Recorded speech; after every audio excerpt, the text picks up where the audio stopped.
Radio Madhuban 90.4 FM पर दोस्तों आप सभी का स्वागत है और मन की आंखों से कार्यक्रम का वक्त हो चला है। शनिवार का शाम है, रेडियो की घड़ी पे बज चुके हैं 8 और पिछले हफ्ते आप सभी ने सुना बहुत ही महत्वपूर्ण जानकारियां और कुछ ऐसे तथ्य या जानकारियां जो हमने कभी सोचा नहीं, सुना नहीं। और वो तथ्य जानना बहुत ही जरूरी है क्योंकि हम जिस समाज में रहते हैं हमारे आसपास में कोई न कोई दृष्टिबाधित साथी हमें मिलते रहते हैं या फिर कोई भी दिव्यांग साथी मिलते रहते हैं। उनके क्या चैलेंजेस होते हैं और वो कैसे अपना जीवन जीते हैं और वो किस प्रकार के चैलेंजेस को फेस करते हैं और उन चैलेंजेस को या उन चुनौतियों को सामना करते हुए किस प्रकार की सहयोग या सहायता की अपेक्षा हम सभी से रखते हैं, इसको जानना और उसके अनुकूल हमें अपने आप को चलाना बहुत ही आवश्यक है। इसी कड़ी में हम पिछले हफ्ते सुन रहे थे कि नंदिता जी जो नागपुर से हैं और नागपुर की हाई कोर्ट में एज ए गवर्नमेंट प्लीडर के रूप में अपनी सेवाएं दे रहे हैं और उनकी माता जी, उनके भी अनुभव हमने सुने हैं। अभी हम इन्हीं दोनों के अनुभवों को आगे बढ़ाते हुए हम फिर से स्वागत करते हैं नंदिता जी और शुक्ला जी को भी और सुनते हैं सबसे पहले दुबे जी को और उसके बाद नंदिता जी को। ये बता रही थी कि दोनों बच्चों को तो पता है कि दूसरे दिन अपने को ढूंढना पड़ेगा, तो बराबर छठी के पास अपने जूते उतारते थे, उसके अंदर अपने मोजे डालना, बैग खोल के टेबल पे रखना, वहाँ रखना, सब चीज अपनी चीजें संभाल के। अब जैसे इसके पास में इयररिंग्स हैं ढेर सारे जो चेंज करते ना लड़कियां लोग जी, ये खूब अच्छा फंसा के रखती है, एक दूसरे के अंदर ना सब फंसा के वो रखती है जी। तो इस तरीके से वो चीजें संभालना तो आ जाता, परंतु जो सिखाने वाली चीज है कि चलते चलते अगर उनके पाँव से कोई चीज को टक्कर लग गई और वो गिरा, तो एक सिस्टम है ब्लाइंड में कि तुम बैठो और तुम्हारे हाथ से पूरा एक ऐसा आर्क ना पूरा एरिया लेफ्ट से राइट तक ऐसे हाथ के अंदर ही गिरता है, उसके जगह पर तुमको मिलता है। तुम छोड़ के जा नहीं सकते, बैठो, ठीक करो, जगह पर रखो और तब जाओ। वो भी नहीं करने देती थी मैं इनको कि तुम्हारा अगर चोट लगा है और तुमको नहीं मिल रहा है तो तुम हमको बोलो कि हमसे ऐसा हो गया है, कहाँ है, जगह ढूंढ के दो। परंतु एक एरिया है कि लेफ्ट लेग से लेकर राइट लेग तक ऐसा गोल हाथ घुमाएंगे ना, उसी एरिया में गिरता है जी। वो ढूंढना सिखाया है इनको मैंने। हाँ, जैसा इधर हो सकता है। और डाइनिंग टेबल जो है वो मैंने बताया वो क्लॉक के हिसाब से खाने का कहाँ पे क्या पर है, इस तरीके से जो चीजें अपने को वीडियो वगैरह में बताया है, अमेरिकन वीडियो, जहाँ से हमने जो सीखा है उसके हिसाब से ऐसा ब्लाइंड को सिखाना पड़ता है कि चीजें अगर गुमी तो ऐसा जगह पर रखना पड़ता। हर एक चीज को तुम अपनी जगह पर रखेंगे, दूसरे दिन मिलेगा कैसा और कौन ढूंढ के देगा तुम। सही बात है। हाँ, तो अपनी चीजें दोनों संभाल। दोस्तों हम बातचीत कर रहे हैं नंदिता त्रिपाठी जी के मदर से। आप एक ऑक्यूपेशनल थेरेपिस्ट है और हम मन की आंखों से इस कार्यक्रम में बातचीत कर रहे हैं। तो मैम, जब नंदिता जी कह रहे थे कि बचपन में उनको पहले से ही ब्लाइंडनेस है, आपको कुछ इंजेक्शन दिया गया एलर्जी के कारण, जिस कारण से ये हुआ है, तो नहीं मैडम, पहले 3 महीने में नहीं मैडम, 3 महीना जो प्रेगनेंसी की होती है वो टाइम पे अपने को टैबलेट भी नहीं लेना चाहिए कोई। ओके।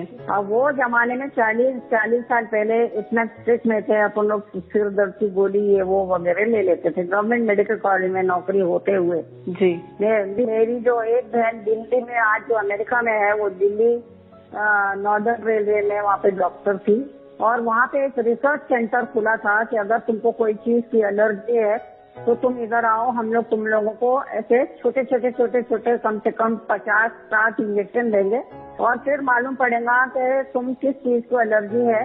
तो तुमको पहले मेरा हस्बैंड हर 15 दिन में, पहले 1 महीने में, फिर 15 दिन में, फिर 7 दिन में ऐसा छोटा सा एंटीडोट लेकर आते थे और मुझे इंजेक्शन लेना पड़ता। तो जब मैं प्रेग्नेंट हुई तो मैंने जाके पूछा गायनोकोलॉजिस्ट मैडम से गवर्नमेंट मेडिकल कॉलेज में, क्या मैं ये इंजेक्शन ले सकती क्या? और उन्होंने केयरलेसली बोला, अरे इतना सा है, ले ले। उससे डैमेज हो गया है मेरी ओवरी। वो टाइम पे कुछ भी नहीं लेना चाहिए। पहला 3 महीने में तुम्हारा बहुत जबरदस्त डेवलप होता है, ब्रेन ये वो सबका डेवलपमेंट होता है ना, आँख का। 3 और 4 महीने में बिल्कुल कुछ नहीं लेना चाहिए आपने, सिर दर्द की गोली ऐसा टैबलेट वगैरह तो आजकल तो लेने देते नहीं, पर वो जमाने में इतना मालूम नहीं था। मैं तो गायनोकोलॉजिस्ट के पास गई भी थी। तो जब ये बाद में हुई तो तब तक मैंने वो बंद कर दिया था ट्रीटमेंट। वो बच्चे को बड़ा वाला जो है ना उसकी वो थोड़ा सा स्लो लर्नर है, वो मैट्रिक तक बड़े मुश्किल से मैंने उसको पढ़ा है। पर ये होशियार है, इसकी आंखें जरा बेटर और ब्रेन बिल्कुल नॉर्मल है, हर एक चीज नॉर्मल है, क्योंकि मैंने वो ट्रीटमेंट बंद कर दिया था। और फिर मैंने वो दिल्ली के रिसर्च सेंटर को एक लेटर लिखा था कि मैं तुमको सू कर सकती हूँ कोर्ट में, आपके इंस्ट्रक्शन में क्यों नहीं लिखा था कि not to be taken in pregnancy. उन्होंने वो लेटर में डाल तो दिया है नॉट टू टेकन प्रेगनेंसी, पर मैं कोर्ट केस करके भी क्या कर लेती मैडम, मैंने खाली ऐसा लेटर लिख दिया था, उससे कम उन्होंने डाल दिया है not to be taken in pregnancy. जैसे किसी को कोई भी चीज की एलर्जी रहती है ना, वो दिल्ली में है, वो इंस्टीट्यूट है, तो वहाँ पे तुमको पूरे हाथ पे खूब सारे ऐसे इंजेक्शन देते हैं हर एक चीज की हिस्ट्री लेकर, और उसमें से मालूम पड़ता है जिसमें तुम हो तो उसके तुमको बिल्कुल माइन्यूट तुमको वही चीज की इंजेक्शन देते। मैं कुछ ठीक भी नहीं हुई, ऊपर से बच्चे ऐसे हो गए, क्योंकि हमारे खानदान में ऐसा कोई भी नहीं है। 6 जनरेशन इधर मेरे हस्बैंड का बोलो, मेरा बोलो, 6 या 20 जनरेशन भी जाओ तो कोई ऐसा ब्लाइंडनेस तो है नहीं, म्यूटेट हो गया, मेरा टूट गया। इसलिए ऐसा था कि शायद ये बच्चों को बच्चे हों तो उनको तो ना हो जाए ब्लाइंडनेस, पर फिर मुझे वो जेनेटिक वाले ने बताया था कि फिर के होगा, तो इसीलिए इनको तो नॉर्मल बच्चे हुए। पर मुझे ये हुआ था कि वो 3 महीने में मैंने वो इंजेक्शन लिया, उससे हो गया, हर 15 दिन में ले रही थी। तो फर्स्ट प्रेगनेंसी में जब बच्चा ब्लाइंड जन्म हुआ, उसके बाद जैसे आप तुरंत बाद समझ गए थे आप इस कारण से हुआ? वही तो एक कारण था मैडम, मुझे लगा कि ये वही कारण है। जैसा मालूम पड़ा मेरा बच्चा ब्लाइंड है, मैंने इमीडिएटली वो ट्रीटमेंट बंद कर दी। तो फिर सेकंड बेबी के लिए इम्पैक्ट रहा, लेकिन बेहतर रहा। हाँ, तो इम्पैक्ट कम हुआ, पर वो डैमेज तो हो चुका था ना मैडम ओवरी का। ओवरी बोलो या तुम बोलो कि वो म्यूटेट हो जाता है, जो जीन्स रहती है ना वो म्यूटेट हो जाती है, तो वो म्यूटेशन से ऐसा बच्चे हो जाते हैं। तो वो गलती थी, वो ट्रीटमेंट लेना नहीं था। मेरी जो बहन तभी डॉक्टर बनी थी, उसने मुझे एक रिसर्च सेंटर में डालना नहीं था, और जब डाले तो मैंने प्रेग्नेंट नहीं होना था। अगर मैं प्रेग्नेंट हुई तो मुझे ट्रीटमेंट नहीं लेना, तो सब गड़बड़ हुआ, किस्मत में था क्या मत। तो आपने खाना बनाना कैसे सिखाया नंदिता जी को? खाना बनाना वो गोवा में होते हुए अगर वो मेरे से पूछती, और जो मैं उसको इतना अच्छा फॉलो करती है कि उसको पहले तू ये कर बेटा, तू फिर ये कर, तू वो कर, बराबर करती है। वो इंडक्शन कुकर में बर्तन गर्म नहीं होता है जिसपे वो पकाती है, उसको इंडक्शन कुकर बोलते हैं, वो इलेक्ट्रिक का है, उसपे बर्तन गर्म ही नहीं होता है। तो उसके अंदर अगर अपने को डालना है, वो क्या क्या पकाती है वो आपको बताएगी। अगर उसको बोलूंगी 1 चम्मच तू तेल डाल, फिर उसमें जीरा डाल, तू ये डाल वो डाल, वो बराबर करती है इमीडिएटली जी। मतलब इसके ससुर आते थे तो ये कुकर में उनको इतना अच्छा खिचड़ी बना के देती थी, वो बराबर पूछते थे कि मेरे को सिखा तूने खिचड़ी कैसे बनाई बेटे के लिए। हाँ, और अभी तो एक निकल गया एयर फ्रायर बोलते हैं, कोई भी चीज को, जैसे अभी फ्रेंच फ्राई रहता है, आलू को अगर तुमने तेल में डुबो के उसके अंदर रख दिए और मशीन ऑन कर दिए तो वो बराबर पक जाता है उसके अंदर। वो मशीन नहीं है ना इसके पास, एयर फ्रायर भी है, वो भी है, तो उसमें सब चीजों में ये अपने आप ऐसा कर लेती। दाल बोलो इसको, तो दाल डाल के जो इसके पास का जो कुकर है स्पेशल है इनके सब बर्तन, उसके ऊपर कोई भी बर्तन उसमें वो जो इंडक्शन कुकर में कोई भी बर्तन नहीं चलता। हाँ, तो अभी स्टीम कर लेती है कुछ भी चीज, जैसे इडली का हुआ तो स्टीमर है उसके ऊपर रख दिए और फिर वो 8 मिनट में ऑफ कर लेती है, तो बन जाता है। हाँ, इतना है कि तुम उसको बोलेंगे कि एक इडली निकाल, वो हेल्पलेस। सुबह चाय बनाती है, पूरे चीज मिक्स करके चाय वाय बना लेती। इसका जो इंडक्शन कुकर में वो उबल के बाहर नहीं गिरता। अच्छा, ठीक है। हाथ ऐसा ऊपर रखती है तो उसको समझ जाता कि वो बॉयल हो गया, वो टेम्परेचर से वो समझ जाए, ऑफ कर देती। उसके बाद छानना जो रहता है या तो उसका हस्बैंड करता है या मैं करती हूँ, और कप में डालती हूँ, बनाती वो। अभी ऐसा टोस्टर है, अपने बेटे को सैंडविच बनाना है तो अंदर जो लगा दिए टोस्टर में रख दिए, वो बराबर सैंडविच बन जाता ना। वो एयर फ्रायर में पराठे और रोटियां गर्म हो जाती, फ्रिज से निकाल के उसके अंदर रखो, उसमें गर्म हो जाता। तो ऐसे इसको बहुत सारे इंस्ट्रूमेंट्स खरीद के दिए हैं ना मैंने, उसमें सब कर लेती है। वो क्या क्या बनाती है वो आप इससे पूछिए, बताएगी वो कि क्या क्या बनाती है। हाँ जी, thank you so much ma'am. Nandita ji, मन की आंखों से में आपको पुनः स्वागत है। हाँ जी, शुरुआत आपसे हुई और आपकी माता जी ने इतनी सारी बातें बताई। हाँ जी, hats off to you and hats off to her. कि इतनी मोटिवेशनल और इतनी फार साइटेडनेस और एक अच्छा जीवन जीने की जो इच्छा है, ये बहुत अच्छी बात है। और वो जीवन में आगे बढ़ा रही है, आगे बढ़ भी रहे हैं, तो ये बहुत अच्छी बात है। और आपकी मम्मी ने कहा कि आप बहुत अच्छा खाना बनाते हैं। हाँ जी मैडम, एक्चुअली मुझे इंटरेस्ट था बचपन से। मैं बताना चाहूंगी कि जो घर के थोड़े थोड़े काम, जैसे लहसुन छीलना, मटर छील देना, बोतल भरना पानी के, बचपन से मैं काम करती थी घर के। फिर उसके बाद खाना बनाने के लिए सिखाने की काफी कोशिश की गई थी, पर गैस के अंगार से थोड़ा सा मेरी मदर चाहती थी कि जलेगा वगैरह, तो मेरी मैरिज तक मैं अच्छे से खाना बनाना सीख नहीं पाई थी। तो पहले मैंने सोलर कुकिंग सीखा था। हमारी एक पहचान की आंटी है, दीदी है, तो उन्होंने मुझे सोलर कुकिंग सिखाया। उसमें भी थोड़ा मैडम ऐसा होता है कि अगर बारिश आएगी तो धूप तो नहीं होगी, तो उसमें भी सोलर कुकिंग के बारे जब पेपर में दिया, तो मेरे हस्बैंड, मेरी जिनसे शादी हुई है, उन्होंने पेपर में पढ़ा, मेरा फोटो देखा, मेरा पेपर में नाम देखा कि मैं सोलर कुकिंग के लिए मेरी वो मैडम ने पेपर में मेरा दिया था कि मैंने सिखाया था जी। तो हस्बैंड से तो मेरे मदर के थ्रू पहचान हुई, पर वो नागपुर के होने की वजह से उन्होंने नवभारत में पढ़ा था, मेरा इंटरव्यू और मेरा जो फोटो है उन्होंने देखा था। तो उसके बाद भी मैरिज के बाद में मैं खाना नहीं बनाती थी। 2-3 साल तक मेरे इन-लॉज थे, mother in law, sister in law वगैरह मुझे संभालते थे। तो फिर जब बाबा हुआ 1-1.5 साल का, तो फिर बाद में ये 2008 में इसका इन्वेंशन हुआ इंडक्शन कुकर का। तो फिर मैंने धीरे धीरे चाय से लेके इंडक्शन कुकर पे जो प्रेशर कुकर है वो भी निकला। फिर उसके ऊपर से मैंने प्रैक्टिस करते करते, जब हम तीनों जन, मैं, मेरे हस्बैंड, बच्चा छोटा सा था, तो हम लोग रहते थे। छोटा था तब से उसकी स्कूलिंग से लेके उसको एक टाइम टेबल दिया जाता था। मंडे को पोहा चाहिए, ट्यूसडे को आलू पूरी चाहिए, साबूदाने की खिचड़ी, तो हमारे पास कुक थी जी, वो बनाती थी। बाकी फिर धीरे धीरे फिर मैंने उसका टिफिन से लेके सब करना स्टार्ट कर दिया। तो आप अभी लगभग सारी चीजें बनाते हैं इंडिपेंडेंट? हाँ, बना लेती हूँ, पर रोज की ड्यूटी की वजह से हो नहीं पाता है, तो मदर थोड़ा सा कुकिंग कर लेती है, टिफिन भी आता है थोड़ा, पर जो रोज कोड जाना पड़ता है रोजमर्रा की लाइफ में हो नहीं पाता है, तो मैं वीकेंड्स पे बना। बहुत अच्छा है। कोई नई चीज आपने सीखी है खाना बनाने में? मैंने और मेरे हस्बैंड ने मिलकर मिल्जी जो प्रेशर कुकर है उसमें पनीर बटर मसाला बनाया था एक दिन। अरे वाह। और हम लोग मिल्जी जो कुकर है उसमें तो सिर्फ रख देना पड़ता है और फिर वो बन जाता है अपने आप। और हम लोग देखते ही रहते हैं, रेसिपीज देते हैं, जैसा कोई टिक्का बनाना हो, कभी पुलाव बनाना हो, तो हम लोग देख के हम लोग कभी बना लेते हैं। तो नंदिता जी, ये रही आपकी फैमिली और खाना बनाना, ये सभी चीजें। आप बच्चों का देखभाल कैसे करते हैं आप? मेरा बाबा, मैंने बचपन से संभाला। 1.5 साल का जब तक हुआ तब तक मेरी मदर थी। फिर वो जब बुआ शिफ्ट हुए, मैडम मेरी इच्छा शक्ति थी कि मैं जैसे नॉर्मल माँ होती है मैं संभालूं। मैंने उसका बचपन से सब कुछ किया है, डायपर चेंज करने से लेके उसको दवाई देने से लेके सब कुछ किया है। जैसा मेरे अंदर वो भावना नहीं थी कि मेरा कोई और करे और मुझे बेचारी समझे, ऐसा मुझे नहीं था जी। इसलिए मैंने उसको संभाला। छोटा जब था तो मेरे हस्बैंड जब ऑफिस जाते थे या जब कंप्यूटर क्लास जाते थे तो उसके साथ खेलती थी मैं, उसके साथ टॉयज खेल के, टीवी दिखा के, ऐसा करते करते फिर जब छोटा था तो 11:30 बजे उसकी स्कूल छूट जाती थी। तो उसके बाद में मैं तो असिस्टेंट गवर्नमेंट लीडर बन गई थी, तो उसको ड्राइवर कोर्ट में ले आते थे, तो वो कोर्ट में खेलता रहता था।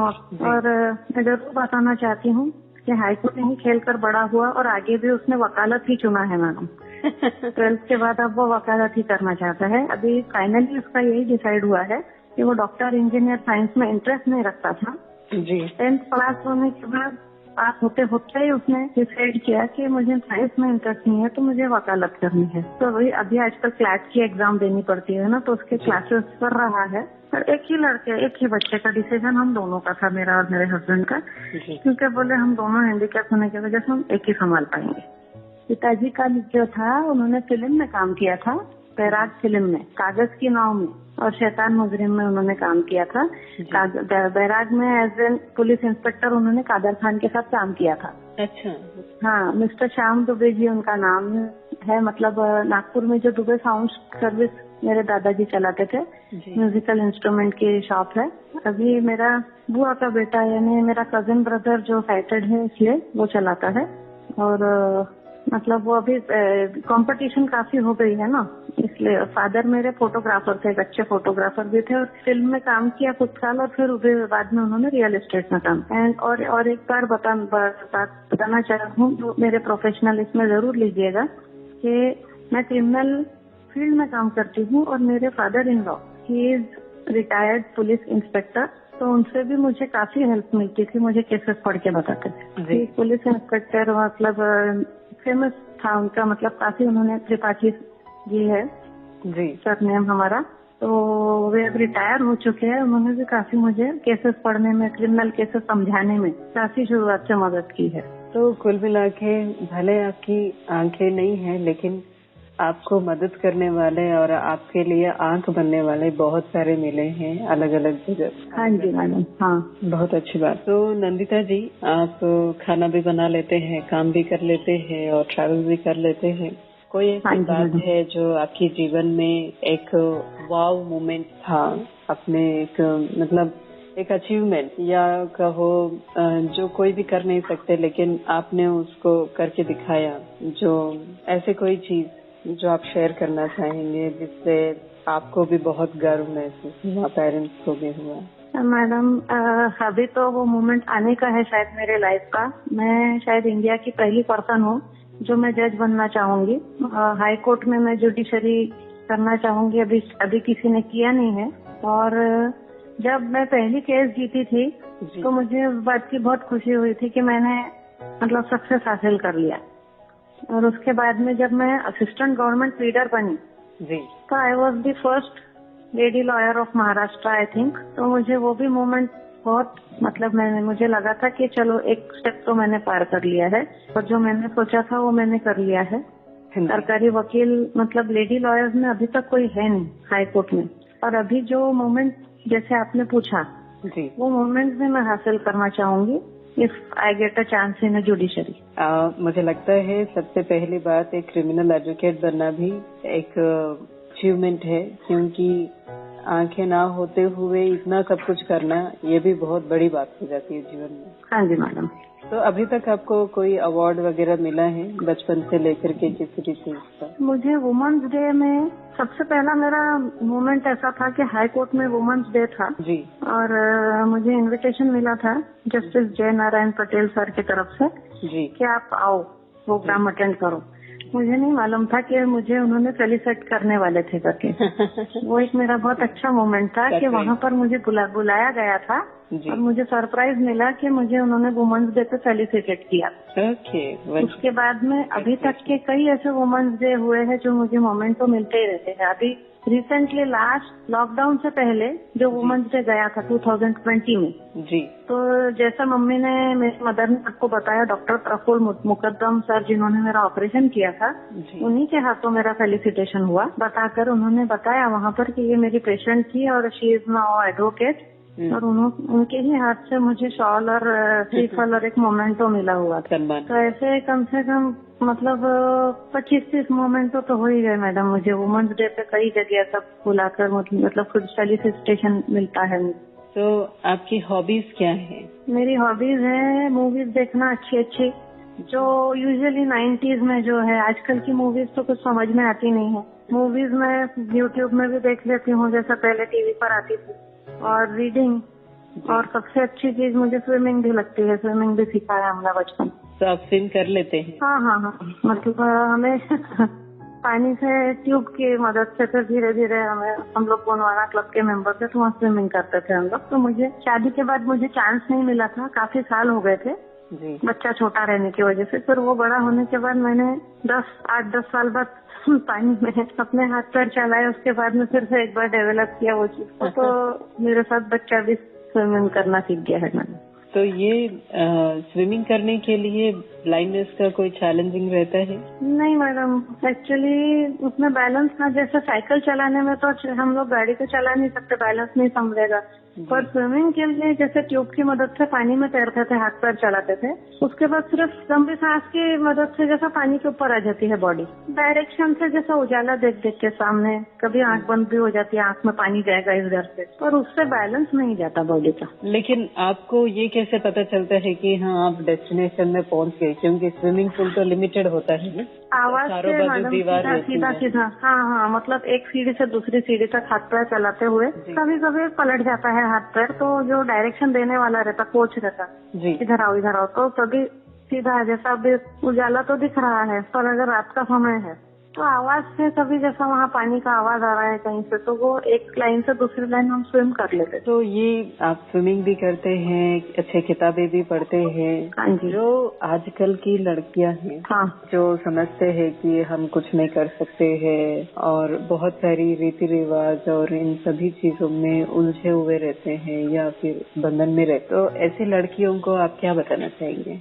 आजकल के जमाने में जब इतना सब हो गया है तो ऐसा सोचना तो बेकार है, ऐसा तो सोचना नहीं होना चाहिए। हम उस जमाने के हैं, अभी 40s में चल रहे हैं हम लोग, तो मैडम ऐसा है कि उस टाइम पे तो नागपुर जैसे सिटी में तो ऐसा बैकवर्ड नहीं था, पढ़ती तो थी लड़कियां, फिर भी अभी कुछ इंटीरियर एरिया में अभी भी जैसा है, लड़कियां कर नहीं सकती, तो लड़कियों को तो सभी आना चाहिए। यानी आगे भी मैं यही चाहूंगी कि जो लड़कियां हैं, लड़कियों ने बोलने से यानी ठीक है, कई जगह काम आती है, पर एक कल्चर होता है, बाहर जाके तुमने मतलब काम करके जैसे आते हैं तो उसमें कोई हर्जा नहीं है, मतलब कोई प्रॉब्लम नहीं है, करना चाहिए लड़कियों ने, क्योंकि एक सपोर्ट होता है। और लड़कियों का पढ़ना इज लाइक, मतलब अगर एक वो अच्छी मदर कैसे बनेगी, अगर वो पढ़ी लिखी नहीं होगी तो अपने बच्चों को कैसे डायरेक्शन देगी, क्योंकि फादर बाहर काम करने गया है। अब मैं मैडम वर्किंग हूँ और मेरी जो सिस्टर इन लॉज जो है, मतलब मेरी 2 देवर है, उनकी वाइफ है, तो फर्क ऐसा पड़ता है मैडम, मदर को तो स्कूल में जाना ही पड़ता है,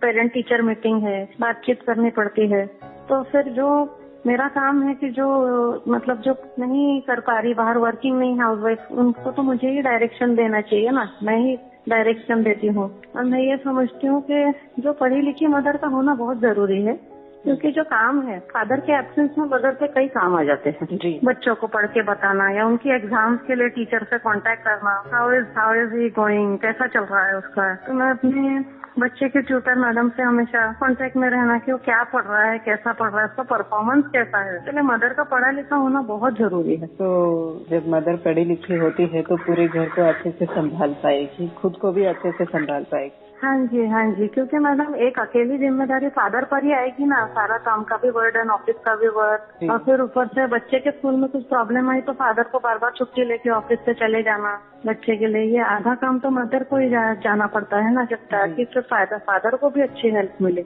और मैं ये जरूर कहना चाहूंगी, अभी तो सारी बातें पॉजिटिव है, यानी हमने पॉजिटिवली लाइफ को लिया, सब कुछ अच्छा, पर आज भी यही देखने को मिलता है कि ब्लाइंड पर्सन को मतलब कमजोर ही समझा जाता है अगर कोई साइटेड है, खासकर जैसे एरिया है, थोड़ी सी बैक एरिया है, जैसा है अब हमारे जैसे एम्प्लॉइज है, ऐसे लोगों के बीच में, या जिसको थोड़ा कम है तो उसमें भी हुआ, या जो हमारे सोसाइटी के अपने आसपास के लोग हैं जो ज्यादा वर्किंग नहीं है या जिनको ज्यादा जानकारी नहीं है, तो ऐसे लोग साइटेड लोगों से बात करते हैं हमारे बारे में कि ये कैसे काम करती है, क्या करती है, कैसे है, पर अगर उनको ब्लाइंड से किसी से बात करना पड़े तो आज भी लोगों की धारणा यही है कि शायद ये ब्लाइंड को ज्यादा समझता नहीं। मतलब अगर ब्लाइंड है तो हम सिर्फ एक्सप्रेशन देख नहीं पा रहे हैं, पर लोगों की बातें तो समझ सकते हैं मैडम, भावनाओं को भी तो समझ सकते हैं। हाँ, मतलब वो बहुत से इसमें ऐसा आता ही है अभी बीच में कि जैसे ये ब्लाइंड है इसलिए हो सकता है इसको समझ नहीं है, जिन लोगों को और ऐसे चीजों को हमारे साथ जब होता है, ये सब प्रॉब्लम हमारे घर वालों को फेस करनी पड़ती है, क्योंकि उनके सामने ही तो यही कभी कभी दिखाया जाता है कि अरे ये ब्लाइंड है, इसको नहीं समझता होगा, शायद समझ कम होती है, मतलब ब्लाइंड इज अ डफर, ऐसा भी मैं कहना चाहूंगी। हाँ, ऐसे मानते हैं लोग, ऐसे ही व्यवहार भी करते हैं कई बार। हाँ जी, तो वो घर वालों को फेस करने से घर वालों को भी दुख होता है मैडम, ऐसा अगर देखने को मिले, क्योंकि वो किसी आगे को कैसे एक्सप्लेन करेंगे कि उसको सब समझता है। तो नंदिता जी, आपने तो पढ़ाई के साथ साथ अपने म्यूजिक भी सीखा है, तो आप उस म्यूजिक के अनुभव कुछ सुनाना चाहेंगे आप हमको? हाँ जी, मैं बचपन से रेडियो सुनती थी, मैं और मेरे ब्रदर, तो रेडियो में एड्स चेंज होती थी 1st and 16th को, तो हम एड्स को बहुत ध्यान से सुना करते थे कि आज कौन सी नई एड आने वाली है। अच्छा, ओके। जब मेरा ऑपरेशन था तो मुझे ऐड सुनने को नहीं मिली फर्स्ट को, तो मैंने मेरे ब्रदर को वो काम दिया था कि सुन के रखना आज कौन सी नई ऐड आएगी। उसके बाद एक प्रोग्राम आता है हेलो मेरी पसंद, उसमें मैं कई बार कॉल करके फरमाइश देती थी। एक बार मैंने अपने बच्चे से भी फरमाइश दिलाई थी, उसने भी बात किया था वहाँ पर। अच्छा। और वो काफी छोटा था, 4 साल का था उस समय, उसने भी एक गाने की फरमाइश दी थी, आया था वो। जी जी। तो ऐसा रेडियो के साथ आपका भी कुछ अच्छा गहरा कनेक्शन है। हाँ हाँ। तो बचपन की वो जो एड थे आप कुछ सुनाना चाहेंगे? आपको कुछ याद है जो पहला एड आपने सुना? वॉशिंग पाउडर निरमा आता था जी। फिर उसके बाद में निरमा के थे, पान पराग का था, फिर उसके बाद में नीलावार साड़ीज का था जी। और मतलब मैं इवन एड्स को रिकॉर्ड भी कर लिया करती थी, इतने अच्छे लगते थे एड्स सुनना मुझे जी। ये मेरी एक हॉबी अलग थी कि मैं कैसेट्स लेके एड्स को रिकॉर्ड करती थी अपने घर पर। साड़ीज का था ऐसे, और भी कुछ एड्स की ऐसी नई नई एड्स आती थी। हर बार मैं देखती थी कि मतलब 16th और 1st को नई नई एड्स आएंगी, चेंजेस आएंगे उसमें प्रोग्राम में। विविध भारती रेडियो हम सुना करते थे। तो ये तो रेडियो का अनुभव है। आप फिर उसको इमिटेट भी करते थे? वो लोग कैसे बोलते हैं उसको? हाँ जी। थोड़ा बहुत फिल्म के डायलॉग्स हैं, जैसे एक्टर्स का है डायलॉग। अभी भी मैंने जो सुनती हूँ फिल्म में, पुरानी ही फिल्में अच्छी लगती है हमारे टाइम की, जो जूही चावला की है, आमिर खान की है जी जी। ये सब फिल्में जो थी रोमांटिक, वही सब यूट्यूब पर आ जाती है अभी। तो आप कुछ सुनाएंगे कुछ डायलॉग? चाहे वो एड का है या फिर आपको जो भी याद है फिल्म का हो कोई भी। हाँ जी, सबसे अच्छा डायलॉग मुझे मैंने प्यार किया में जो बोलता है, अच्छा तुमने मेरी बेटी को यहाँ रखकर मुझ पर एहसान किया, क्या यही मायने रह गए थे दोस्ती के? नहीं नहीं किशन, मैं किसी से एहसान नहीं लेता हूँ, दाम चुकाऊंगा मैं इस 5 स्टार होटल का, जहाँ तुमने मेरी बेटी को रखा, उसे खिलाया, उसे पिलाया, बोल क्या है यहाँ के लॉजिंग चार्जेस, बोर्डिंग चार्जेस, बोल किशन कुमार चौधरी बोल। ये एक फेमस डायलॉग था। इतना अच्छा याद रखते हैं आप सब चीजें। हाँ जी मैडम जी। तो म्यूजिक कहाँ तक सीखा आपने? मैंने विशारद कंप्लीट किया था और अलंकार फर्स्ट ईयर दिया था जी। और फिर मैरिज होने के बाद 2nd ईयर दे नहीं पाई, मैं चल रही थी मतलब क्लासिकल म्यूजिक जी। और मैंने कॉलेज में भी कुछ ऑर्केस्ट्राज में गाए थे। तो आप कुछ गाना गुनगुनाना चाहेंगे? हाँ जी, एक साज पिक्चर का गाना है जो मुझे पसंद था, अभी अभी देखा मैंने जी। पिक्चर मैंने अभी अभी देखी, वो गाना ऐसा है, फिर भोर भई जागा मधुबन, फिर भोर भई जागा मधुबन, फिर महकी हवा, फिर बहकी हवा, फिर महकी हवा, फिर बहकी हवा, फूलों से खिली कोई किरण,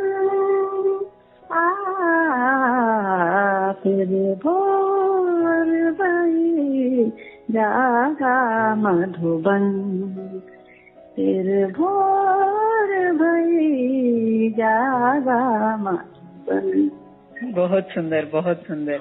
कितना अच्छा गाते हैं आप कंसर्ट्स वगैरह भी करते हैं, स्टेज में गाना ये सब चीजें? मैंने लास्ट तो हाईकोर्ट के प्रोग्राम में गाया था, देशपांडे हॉल में मुझे चांस मिला था, जो हाईकोर्ट का एनुअल प्रोग्राम होता है ना। हाँ जी हाँ जी हाँ जी हाँ जी। वहाँ पर मुझे चांस मिला था, तो मैंने जाबाज पिक्चर का वो वाला गाना गाया था, हर किसी को नहीं मिलता यहाँ प्यार जिंदगी में। ओके। तो ये म्यूजिक के प्रति शौक कैसे हुआ आपका? म्यूजिक सीखने का ख्याल कहाँ से आया? सर वो मुझे नहीं आया था, मतलब मेरे पेरेंट्स बताते हैं कि मैं ऐसे घूमते घूमते गुनगुनाती थी, गाना गुनगुनाती थी, तो मुझे उन्होंने म्यूजिक में डाला। तो धीरे धीरे मूवीज के गाने, मतलब क्लासिकल तो मैं गाना सीखती थी, पर मुझे स्कूल के समय पर मुझे ऑर्केस्ट्रा में चांस नहीं मिलता था। वो क्लासिकल में था इंटरेस्ट मेरा डेवलप होते गया, फिर मैंने कॉलेज में वो जो रह गया था थोड़ा सा अपना जो इंटरेस्ट रह गया था उसको मैंने पूरा किया। अच्छा अच्छा, बहुत अच्छी बात। तो आपने जब म्यूजिक सीखा तो सबसे पहला गाना आपने क्या? सारेगामा सीखा था पहले, और फिर मैडम मुझे पढ़ाती थी जो ओपी सिंह जो थे ना ऑर्केस्ट्रा, उनकी वाइफ, ओपी सिंह का जो ऑर्केस्ट्रा था फेमस, उनकी वाइफ मुझे पढ़ाती थी। जी। मुझे पहले 2 लाइन सिखाई थी उन्होंने, हंस तू हरदम, खुशियाँ या गम, किसी से डरना नहीं, डर डर के जीना नहीं, ऐसा सिखाया था मुझे। ये भी थोड़ा सा गुनगुनाएंगे। हंस तू हरदम, खुशियाँ या गम, किसी से डरना नहीं, डर डर के जीना नहीं, हंस तू हरदम। वाकई में जिंदगी तो हमको ऐसे ही जीना है, चाहे कुछ भी परिस्थितियां आए और कुछ भी जीवन में कठिनाइयां आए, कोई क्या भी बोले, लेकिन हमको तो हमारी खुशी खोना नहीं चाहिए। और ये गाना भी बहुत सुंदर है और शुरुआत ही आपकी खुशी के पलों से हुआ म्यूजिक का, और हम उम्मीद करते हैं कि आपका जीवन भी ऐसे ही खुशियों भरा हो और आप जीवन में आगे बढ़ते रहे। Thank you madam, thank you. तो अंत में आप जो रेडियो मधुबन के श्रोता आपको सुन रहे हैं, उन्हें आप क्या संदेश देना चाहेंगे? मैं एक ही संदेश देना चाहूंगी मैडम, एक ही मैसेज सबके लिए देना चाहूंगी। Nothing is impossible in the world, and आपके अंदर एक इच्छा शक्ति होनी चाहिए और एक आगे बढ़ने की इच्छा होनी चाहिए। यदि तुमने मान लिया कि तुम कुछ नहीं कर पाओगे तो नहीं कर पाओगे, और अगर मैंने सोच लिया कि मैं क्यों नहीं कर सकती हूँ, देखूं तो करके कैसा होता है, क्या होगा ज्यादा से ज्यादा, या तो मैं कामयाब हो जाऊंगी या तो मैं फेल हो जाऊंगी। और अगर फेल नहीं होना सीखेंगे आप। हाँ, मतलब एवरीथिंग जैसे एक नॉर्मल पर्सन कर सकता है, अगर हमारे बस में है तो हमने जरूर करके देखना चाहिए। मतलब जैसे मैरिड लाइफ हुई, फैमिली लाइफ हुई, वर्किंग लाइफ, जैसा आजकल के दुनिया में तुम नहीं बोल सकते कि किसी को भी नहीं बोल सकते कि तुमने ये चीज नहीं करनी चाहिए, जब तक उसको खुद को ना महसूस हो ये चीज। Thank you so much Nandita ji, आज आप इस मन की आंखों से कार्यक्रम में जुड़े, आपसे भी हमने बातचीत किया। आपकी माता जी जो शिमी दुबे जी हैं, आपसे भी बातचीत हुई। बहुत जानने सीखने को मिला है। आपको बहुत बहुत शुक्रिया। और रेडियो मधुबन आपकी पूरी परिवार को और खास करके आपकी मदर को सलाम करता है। जैसे हमने कार्यक्रम के शुरुआत में कहा है कि अगर एक लड़की पढ़ेगी तो देश आगे बढ़ेगी। ये वाकई में आपकी मदर एक बहुत बड़ा एग्जाम्पल है और उन्होंने आपको भी एक उदाहरण बनाया है दुनिया के सामने। इसीलिए हम आशा करते हैं कि आपकी जीवन की अनुभव से, आपकी प्रेरणाओं से हमारी जो भी श्रोता है और खास करके लड़कियां प्रेरणा लें और वो भी जीवन में आगे बढ़ने के सपने देखे जीवन में कुछ करने। बहुत बहुत शुक्रिया आपको। Thank you ma'am. Thank you so much. तो दोस्तों, ये थे आज का कार्यक्रम मन की आंखों से, और अभी तक आप सुन रहे थे नंदिता त्रिपाठी जी को। आप असिस्टेंट गवर्नमेंट लीडर है नागपुर हाई कोर्ट में। तो ऐसे ही अनुभवों को आप सुनते रहेंगे। हम फिर मिलेंगे अगले हफ्ते इसी समय पर। तब तक के लिए सुनते रहिए, मुस्कुराते रहिए। रेडियो मधुबन 9